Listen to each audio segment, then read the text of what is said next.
नमस्कार मंडळी, कसे आहात? मजेत आहात ना? मी वैशाली. तर बघा, सकाळचे 4 वाजले. तुम्हा सगळ्यांना शुभ प्रभात.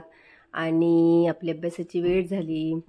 तर बघा मैत्रिणींनो, बाहेर आले तर भरपूर पाऊस येतोय आणि छान गारवा सुटलेला होता. इतकं छान वाटत होतं, खरंच सांगते. ब्रह्मवेळ मस्त वाटत होतं. थोडा वेळ पोर्चमध्ये बसले, मस्त पॉझिटिव्ह थिंकिंग केली. इतकं छान वाटत होतं, भारी वाटत होतं, एकदम छान वाटत होतं. मस्त स्मॉल हॅपीनेस घेतला पावसासोबत आणि छान स्वतःला फ्रेश केलं आहे. आणि मग निघाले आपले घरामध्ये.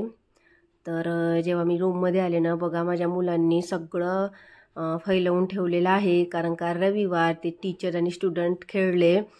तर म्हटलं आता अगोदर अभ्यासाला बसायच्या अगोदर हे सगळं आवरून घेऊया. आणि मस्तपैकी बघा कानामध्ये हेडफोन घातले, BK शिवानी यांचं स्पीच लावलं आहे. त्या छान सांगतात, मोटिवेशन मला फार आवडते त्यांचं. मी मागे पण तुम्हाला एक वेळा सांगितलेलं आहे. तर मस्त त्या स्पीचचा आनंद घेत आहे, मोटिवेशन घेत आहे आणि माझं काम पण करत आहे. तर मैत्रिणींनो, भरपूर मैत्रिणींचे कमेंट येतात की ताई, टेट परीक्षेचं काही खरं नाही, कधी होईल माहीत नाही, तू कसं काय मोटिवेट राहते, त्यातून काहीतरी मार्ग अजून दिसत नाही आहे आणि आम्हाला कळत नाही आहे की आता एक्झाम होईल की नाही. तर बघा मैत्रिणींनो, असा एक्झाम डेट नाही तर असं कंटाळा करून चालणार नाही. कारण कसं असतं, आपण आहे अभ्यासाच्या प्रवासात. त्यामुळे कसं असतं मैत्रिणींनो, आपल्याला आपलं स्टॉप माहीत आहे कुठे आहे, आपलं एक ध्येय माहीत आहे आपल्याला काय आहे. तर आणि असा संयम ठेवावा लागेल आपल्याला. असं संयम सोडून पडावं नाही लागणार की तिकडे. आपल्या ही संयमाची परीक्षा आहे. माझ्या तरी मते जर आपण स्वतःला शाबासकी देत राहिलो, स्वतःला मोटिवेट करत राहिलो, कधीही टेट होऊ द्या ना, होणार तर आहेच ना कधी ना कधी. नाही झाली तर आपल्याला काही आपला अभ्यास वाया जाणार नाही आहे. त्यामुळे आपण असं घाबरायचं नाही किंवा अभ्यासाचा कंटाळा करायचा नाही. आपल्या अभ्यासात आपल्याला सातत्य ठेवावं लागेल. आणि कधी मी पास होईल, कधी परीक्षा येईल, तर असं घाबरून चालणार नाही. जेव्हा परीक्षा येईल तेव्हा आपण परिपूर्ण आपल्या तयारीत राहायचं, जेणेकरून जेव्हाही परीक्षा येईल ना, तेव्हा आपला अभ्यास पूर्ण झालेला असेल. नाही तर काय होतं, 15 दिवसाला पेपर असतो आणि आपली फार धांदल उडते. म्हणून सांगते, आपल्या अभ्यासात सातत्य ठेवा आणि आपला अभ्यास सुरू ठेवा. तर बघा मैत्रिणींनो, आज मी सोपा विषय घेतलेला आहे. कारण तुम्हाला माहीत आहे, मी मंडेला माझी सुरुवात सोप्या विषयापासून करते आणि रिझनिंगच आहे. पण मी रिझनिंग 7वीची हायस्कूलचं 7व्या वर्गाचं करत आहे. कारण कसं असतं, यामध्ये जे गणित असतात ना, ते पण फार इम्पॉर्टंट असतात. कारण यातून भरपूर काही शिकण्यासारखं असतं. आता बघा, मी जे करते ना, जरी 7वीचं स्कॉलरशिप असलं तरी फार डोकं लागावं लागत आहे. आणि आपल्याला कळून चुकते की आपण कुठपर्यंत पोहोचलेलो आहे. म्हणजे आपण सोप्याकडून कठीणाकडे जात आहे, तरी पण फार शिकायला मिळत आहे मला. बघा, यामध्ये अशा छान अशा मेथड दिलेल्या आहे आणि आपल्याला त्या डायग्राम दिलेल्या आहेत, त्यातून आपल्याला एक सॉल्व करायची असते. बघा मैत्रिणींनो, आतापर्यंत आपण जे करत होतो तेच जर आपण पुन्हा करू तर आपल्याला काय मिळेल? आतापर्यंत जे मिळत होतं तेच मिळेल ना. म्हणून आपल्याला आधी न मिळवलेलं मिळवण्यासाठी आधी न केलेलं करावं लागेल. माझ्या म्हणण्याचा अर्थ आहे, आतापर्यंत आपण जसा अभ्यास करत होतो जर तसाच चालू ठेवला तर त्यात काय नवीन विशेष राहणार. म्हणून असा अभ्यास करूया, आपल्या चुका शोधूया. चुका शोधताना आपण कुठे कमी पडलो हे शोधून काढूया, तेव्हाच आपल्याला काहीतरी नवीन प्राप्त होईल ना. कारण आजच्या युगात यशस्वी न होण्यासाठी कुठलंही कारण नाही. कारण जगामध्ये हजारो लोक आहेत जे आपल्यापेक्षा जास्त अडचणींना आणि हलाखीच्या परिस्थितींना तोंड देऊन आपण कल्पनाही करू शकत नाही एवढ्या उंचावर आणि एवढं छान यश प्राप्त केलेलं आहे. मग असं एखाद्याचं प्रचंड यश पाहिलं की आपल्याला वाटतं की आपण कधी या यशावर पोहोचू. मग त्यासाठी आपल्याला काहीतरी नवीन करावं लागेल ना. अशा परिस्थितींना, अडचणींना आणि आपल्या अपयशांना हाताळतच आपल्याला समोर जावं लागेल. म्हणून तुम्हाला सांगते, कधीच घाबरायचं नाही. कधीही अशा वाईट परिस्थितीत आपण स्वतःला मोटिवेट करत राहायचं. म्हणून मैत्रिणींनो, आपलं एक निश्चित ध्येय ठरवा. आपण कुठे जात आहोत हे जर आपल्याला माहीत नसेल तर आपण कुठे पोहोचू हेही माहीत राहणार नाही ना. जेव्हा आपल्याला माहीत असेल की मला कुठं जायचं आहे तेव्हाच आपण त्या गाडीमध्ये बसतो ना. तसंच आपल्याला जर माहीत असेल की मला काय करायचं आहे, नका येऊ द्या ना एक्झामची डेट, नका होऊ देऊ टेटचं काही काम, त्याला टाइम टेबल आलेलं नाही, मी अभ्यास कशी करू ताई. अरे तसं काहीच नसतं मैत्रिणींनो. फक्त तुम्ही एक निश्चित ध्येय ठेवा, जेणेकरून आपल्याला आपलं ध्येय जर माहीत असेल तर आपण बरोबर आपला प्रवास व्यवस्थित चालू ठेवू. आणि बघा मैत्रिणींनो, आता माझा छान अभ्यास झालेला आहे. मी ते पूर्ण छान स्कॉलरशिपचं सॉल्व केलं आणि मी बाहेर आली. त्यानंतर बघा माझ्याकडे एक विद्येचं झाड होतं आणि माझा एक जो कंटेनर आहे तो ब्रेक झालेला होता. त्या विद्येच्या झाडाला मी त्या कंटेनरमध्ये शिफ्ट केलेला आहे आणि ही आता सगळीजणं गेलेली आहेत आणि मी आता मस्त माझं छान घर आवरून घेणार आहे. तर बघा आज मी तुमच्यासोबत माझा प्रोडक्टिव्ह मॉर्निंग शेअर करणार आहे. स्टडी रुटीन, माझं घरच्या कामासोबत माझं कसं रुटीन असते ते. तर बघा मैत्रिणींनो, मी अध्ययन मंत्र रोहित सरांचं करंट अफेअर KVS यांची रिव्हिजन ऐकणार आहे. ती आहे 1.5 तासाची आणि या 1.5 तासात मी माझी कशी रिव्हिजन ऐकते आणि कशी कामं करते ते बघूया चला. तर बघा मैत्रिणींनो, मला कामच आहे, ताई अजून डेट आलेली नाही आणि आम्ही कामं करू की अभ्यास करू काही कळत नाही आहे. तर बघा मैत्रिणींनो, असं करून चालणार नाही. स्वतःला आपल्याला मोटिवेट करावंच लागेल. कामं असो किंवा मग जबाबदारी असो, ही कारणं देणं आता आपल्याला बंद करावं लागणार आहे. त्यासाठी आपल्याला स्वतःला काहीतरी नवीन शोधून काढावं लागणार आहे. म्हणून त्यासाठी आपल्याला आपले निश्चित ध्येय बनवा आणि त्या ध्येय समोर ठेवून एवढी मेहनत करूया जास्त जेणेकरून वाटत असेल ना तरी काम करूया. एक काम करा, ध्येय स्पष्टपणे कागदावर लिहा आणि ते ध्येय जिथे तुम्ही अभ्यासाला बसताना तिथे लावा. म्हणजे आपले पहिले पाऊल आहे ध्येय प्राप्तीसाठी. म्हणजे सर्वप्रथम आपण जर स्वतःसाठी एक निश्चित ध्येय केलं तर आता आपल्याला करावं लागणार नाही की मला काय करायचं हे शोधून काढावं लागणार नाही. म्हणून आपलं ध्येय अशा ठिकाणी लावा की जेव्हा केव्हाही तुम्ही कुठेही कधीही आणि कसेही बसले असाल ते तुमच्या डोळ्यासमोर राहील. त्या ध्येयप्राप्तीच्या वेळाने तुमच्या मनाला व्यापून टाका. यामुळे आपला हा एक फायदा होईल की आपल्या मनात डिमोटिवेशनचे विचार कधीच येणार नाही. आणि बघा माझे त्यानंतर घर आवरून झालेलं आहे आणि आता बघा मी बॅक साईडनं आलेली आहे आणि बॅक साईडचं पण आवरून घेणार आहे. मी दाखवलं तुम्हाला माझा तो क्लास कंटिन्यू चालू आहे. तर मला भरपूर मैत्रिणी विचारतात, ताई तू कामं करताना कसा अभ्यास करते? तर हा असा असतो माझा अभ्यास. कोणताही एक टॉपिक चूज करते आणि तो टॉपिक कंटिन्यू करत माझा अभ्यास असतो. तर बघा मी तो सरांचा व्हिडिओ कंटिन्यू करत आहे. जे वाटलं त्याचे स्क्रीनशॉट काढून घेत आहे आणि आपला कामं पण करत आहे आणि अभ्यास पण करत. तर बघा मैत्रिणींनो, म्हणून तुम्हाला सांगते ध्येय निश्चित करा. तुमच्या ध्येयाला मनात कोरून टाका. ध्येयानं झपाटून जा. यश तुमच्याकडे अक्षरशः ओढलं जाईल. म्हणून म्हणते कधीही न घाबरता कुठलीही परिस्थिती असो, एक्झाम डेट आली नाही तरी घाबरायचं नाही. आपलं निश्चित ध्येय ठेवायचं आणि तो प्रवास आपला चालू ठेवायचा. कारण आपला अभ्यास केलेला कधीच वाया जात नाही. आणि बघा माझं बॅक जे अंगण आहे ते स्वच्छ झालेलं आहे आणि आता आलेली आहे मी घरात. आत्ता मी माझ्या घरातला गॅसचा ओटा भांडी घासून घेणार आणि हे सगळं तुमच्यासोबत शेअर करत आहे. तर बघा माझा तोच क्लास कंटिन्यू आहे. मी फोन ठेवून दिलेला आहे आणि सरांचा व्हिडिओ ऐकता ऐकता माझी कामं पण सुरू आहे आणि अभ्यास पण सुरू आहे. मैत्रिणींनो, कसं असते, मार्ग आपल्याला काढायचा आहे. कोणी आपल्या मदतीला येणार नाही आणि कोणावर तर आपण कधीही अवलंबून राहू नका. आणि आपल्याला कोणीही म्हणणार नाही आहे की वैशू तू बस जरा वेळ, की थकली असेल तू अभ्यास करून घे, असं तर कोणीच म्हणणार नाही. म्हणून तुम्हाला सांगते आपला मार्ग आपल्याला निवडावा लागेल. कारण आता सगळेजण हेच म्हणतील, कुठे परीक्षा आहे का अभ्यास करते तू, म्हणजे डिमोटिवेट करणारे भरपूर असतात. आणि एवढा तर अभ्यास केला, कुठे लागले तू. म्हणजे आपण स्वतःला या जी परिस्थिती आहे ना लोकांची, त्या परिस्थितीतून आपल्याला स्वतः वाचवायचं आहे.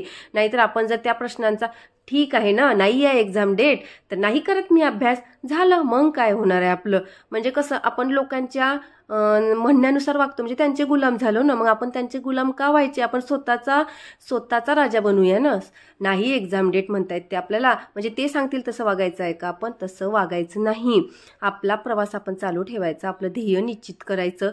नाही एक्झाम डेट आली तर येईल, नाहीतरी आपण आपला अभ्यास सुरू ठेवू. बघा मैत्रिणींनो, स्पष्ट आणि निश्चित ध्येय असलो आपण तर आपण एखाद्या खडतर रस्त्यावर सुद्धा प्रगती करू शकू.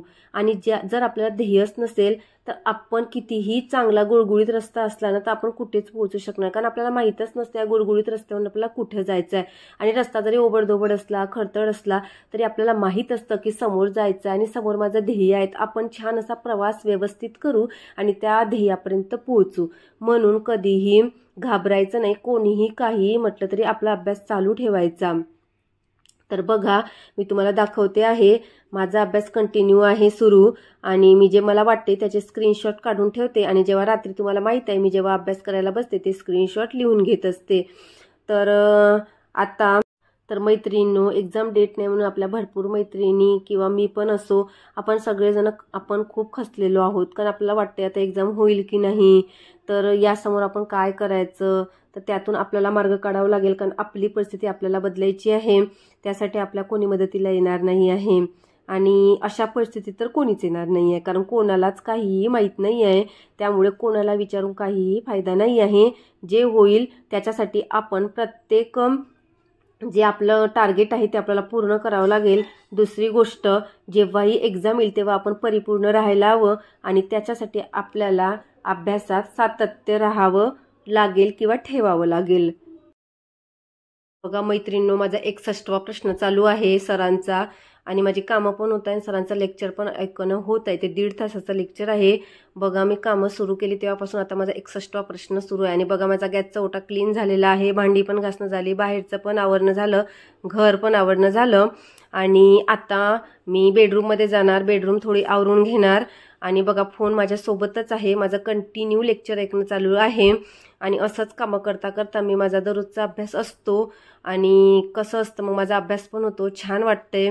आणि असाच मी माझा मार्ग शोधून काढले. कारण आता बघा आणि आता फ्रेश होते, कारण आता माझी कामं आवरलेली आहे आणि फ्रेश झाली की मग देवपूजा करणार. देवपूजा केली की मग माझं परत लेक्चर कंटिन्यू करते. तर मैत्रिणींनो बघा, मी आता माझी आंघोळ झालेली आहे आणि आता मी पटकन आवरून घेणार सगळं आणि पूजा करून घेणार. पूजा झाली की मी माझा मग जो लेक्चर आहे किंवा मग वाटलं तर मग थोडा वेळ अभ्यास करणार. चला तर आता महादेवाला पाणी टाकते, कारण आज आहे सोमवार आणि सोमवार असतो महादेवाचा. तर सगळ्यात अगोदर फुलं घेऊन घेते देवासाठी. तर बघा मी बाहेर आलेली आहे फुलं तोडायसाठी आणि छानपैकी फुलं तोडून घेत आहे. म्हणजे मला आज तुम्हाला हे सांगायचं आहे की जरी आपल्या जीवनात कामं असली, कामाची परिस्थिती असली, आपण जरी स्टडी आपली आफ्टर मॅरेज सुरू आहे तरी तुम्ही असा अभ्यास करू शकता जेणेकरून तुम्हाला छान मोटिवेशन मिळत राहील आणि तुम्ही अभ्यास करत राहाल तर तुमच्या मनात किंवा आपल्या मनात कॉन्फिडन्स तयार होईल की मी पण काही करू शकते आणि आपण पण काही करू शकते. ही जेव्हा जिद्द तयार होते ना तेव्हाच आपण जिंकू शकतो. तर बघा मी पाणी टाकत आहे महादेवाला आणि देवा आम्हाला ही अशी शक्ती दे. मैत्रिणींनो बघा, देवच आपल्यासोबत असतो, आपल्याला कठीण परिस्थितीत आशावादी ठेवतो. तर बघा मी महादेवाला माझं पाणी टाकणं झालेलं आहे आणि आता मी घरातली पण पटकन पूजा करून घेते. तर बघा मी पूजेला बसलेली आहे आणि पूजा करून झाली की त्यानंतर, कारण पूजा झाली की घरात छान फ्रेश फ्रेश वाटते, मस्त वाटते. आणि नंतर मग मी धूप लावलेली आहे आणि आता विचार केलेला आहे की कपडे लावून देते. मग मी बघा कपडे लावायला गेली आणि मशीन चालू करून दिली आणि मशीनमध्ये मी कपडे लावलेले आहे. आता मशीन होईपर्यंत छान असा मस्त बघा 11:15 झालेले आहे आणि आता माझा छान अभ्यास होऊ शकते, कारण अजून मुलांना यायला वेळ आहे. तर मस्त पोर्चमध्ये बसले आणि माझं मेथीची भाजी आणलेली होती, तर मेथीची भाजी तोडायची आहे म्हणून मस्त मेथीची भाजी घेऊन आले.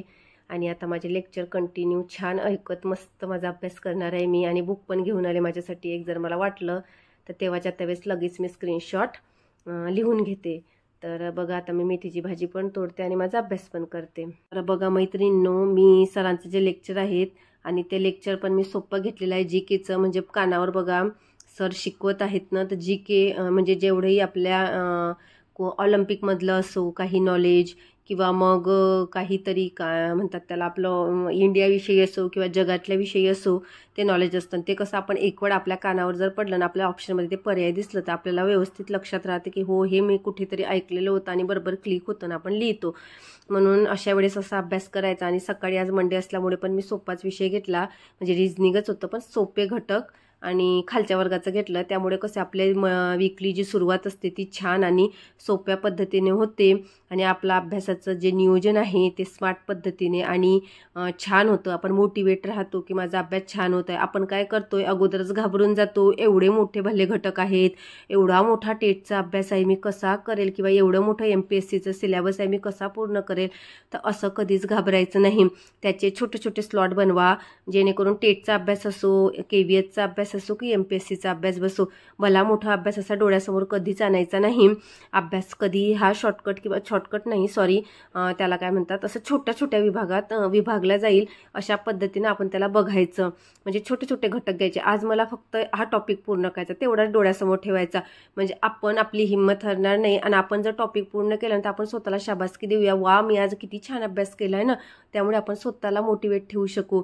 आणि स्वतःला मोटिवेट ठेवणे फार गरजेचं आहे, कारण जेव्हा वास्तव येईल ना, जेव्हा टेटची एक्झामची डेट येईल ना, तेव्हाच आपण आता मोटिवेटच नाही राहिलो ना, आपण अभ्यासच नाही केला आणि ज्या एक्झाम डेटला मग आपण फक्त पेपरला गेलो आणि मग माहिती आहे आपल्याला कशी परिस्थिती होते आणि आपली रँक जाते, आपली पोस्ट जाते. म्हणून आपण आपला अभ्यास चालू ठेवूया. आणि म्हणून सांगते मैत्रिणींनो की छोटे छोटे विभाग करा, छोट्या छोट्या विभागातून अभ्यास सुरू करा. आणि जरी शून्यातून सुरुवात करत असले तरी नियोजन व्यवस्थित करा. त्यामुळे काय होतं, आपण शून्यातून जरी सुरुवात केलं तरी आपण एक दिवस शिखरावर नक्की पोहोचतो. आणि बघा माझं लेक्चर ऐकणं झालेलं आहे, थोडंच राहिलं 5 मिनिटाचं. माझी मेथीची भाजी पण तोडणी झालेली आहे. आता बघा मी मेथीची भाजी जी देठं आहेत ती गाईला नेऊन घालते खायला. बघा आलेली आहे आणि आता छान त्यांना पण दिलं खायला. आता मस्तपैकी माझी मेथीची भाजी पण तोडणं झाली, सरांचं लेक्चर पण ऐकणं झालं, माझे कामं पण झालेली आहेत. आणि आता मी जाते. बघा मी आता जाते घरात आणि बघा मी घरात आलेली आहे. मेथीची भाजी उचलून ठेवते, सगळं आवरून घेणार आणि घरात घेऊन जाणार. तर बघा आता आलेले आहे घरात आणि वाजलेले आहेत 1:05. तर मैत्रिणींनो आजसाठी एवढेच. पुन्हा भेटूया पुढील व्लॉगमध्ये. तोपर्यंत आनंदी राहा, पॉझिटिव्ह विचार करत